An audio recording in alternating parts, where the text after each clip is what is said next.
All right, we're going to go ahead and continue on with our media availability today. We are now joined by Matt Kenseth, driver of the number 20 DeWalt Toyota.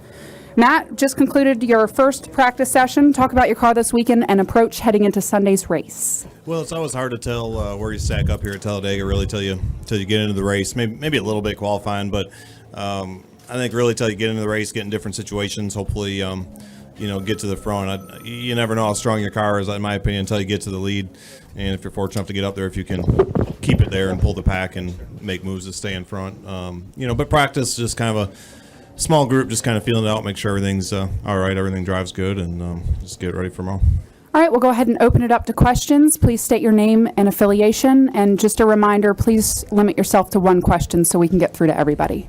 Questions for Matt? We'll start up front with Bob. Bob Pockris, ESPN. Brian France called Logano's move quintessential NASCAR. After hearing that, does that change the way you will race in the future? I mean, does that change maybe the quote-unquote code that you would have? I don't know what that word means. I wasn't very good in high school. I barely made it through Cambridge High School, so I'd have to Google that word first to find out. Nate would know because Nate's very educated. So anyway, once I learn what that means, I could probably answer that better. Additional questions for Matt? I'm serious. We'll go over to Don, and then we'll go to Jonathan.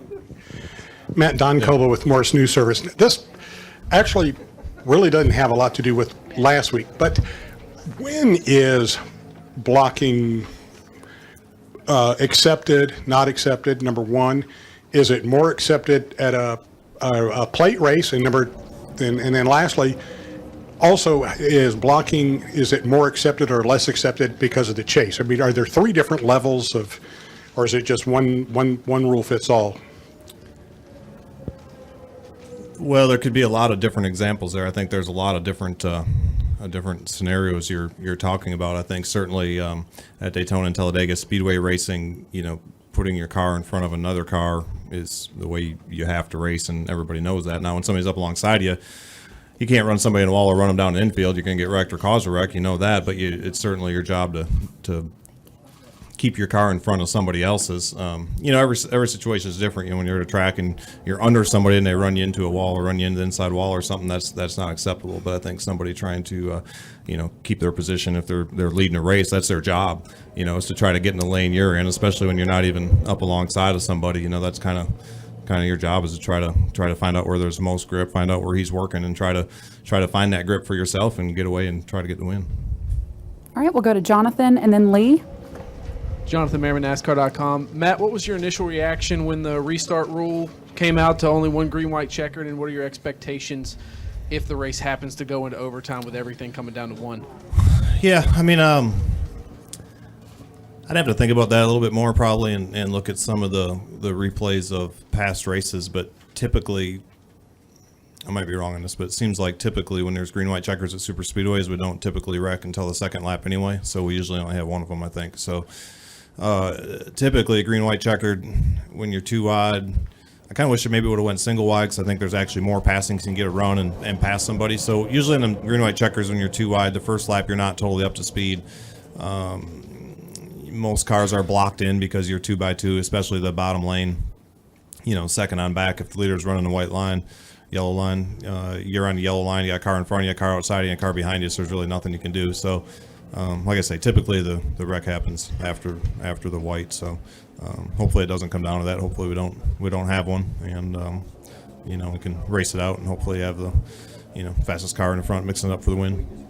All right, we'll go to Lee and then Alan. Lee Spencer, Motorsport.com. Did you get some feedback from Ross after his test at Martinsville, and what are your expectations for him next weekend? Yeah, he said it went pretty well. He's never been there, and there's no other trucks there, and the track is green and all that. But I think he's excited to get the chance to be able to go run a truck series race. It just kind of all came together in a few short days. So he's excited to get there. He had a fun test, and looking forward to seeing how he does there. All right, we'll go to Alan. Alan Carana, Fox Sports. Matt, has Joey Logano reached out to you at all, tried to talk to you about last week's incident? And if not, is there a sense he's got one coming from you? No. No. I haven't heard from him. Yeah. All right, we'll go to Jenna.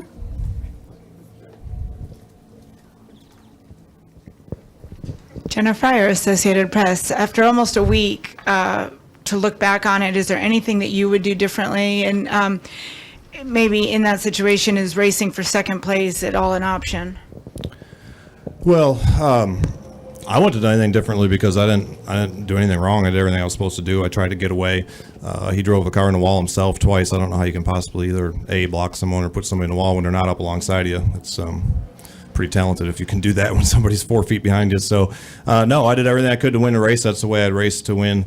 Any race is to race as hard as you can, do whatever you can. Be clean about it and go as fast as I could go, and that's all I was doing. I got hit from behind. I couldn't do anything about that. I couldn't change that. All right, we'll come up front and then go to Bob. Matt over here. Scott Trailer, Racing Boys Broadcasting Network. Where's over here? Oh, over to your Oh, that left. helps, because over here, when I'm on a speaker, I can Right, I got you. All right. Fair enough, right?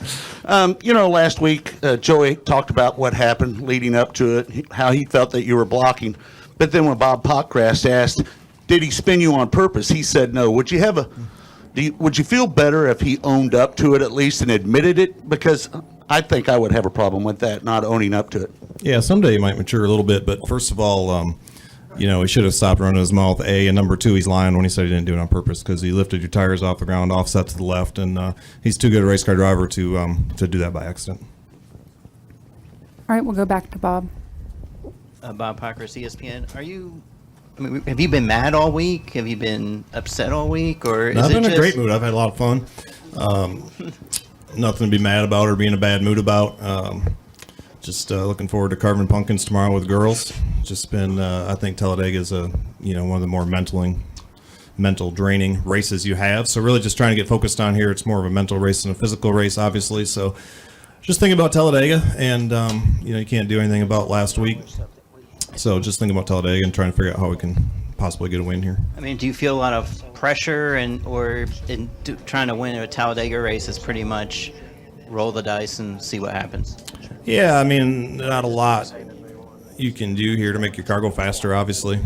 It's all about being in the right place and being in position properly and not making just the right moves for yourself, but yet, the moves that the rest of the cars make too, and certainly being a race in the chase, everybody's kind of on a different agenda. Or some people are locked in, they're just going to help their teammates. There's all kinds of different scenarios. So yeah, just go, race as hard as we can, hope for the best. So try to do the best we can every week. We had real fast cars the last 2 weeks. Do the best we can this week, and if we don't win, we got 4 races left this year to go try to win some more races. Final questions for Matt? All right, Matt, thanks for joining us and No good luck problem. this weekend.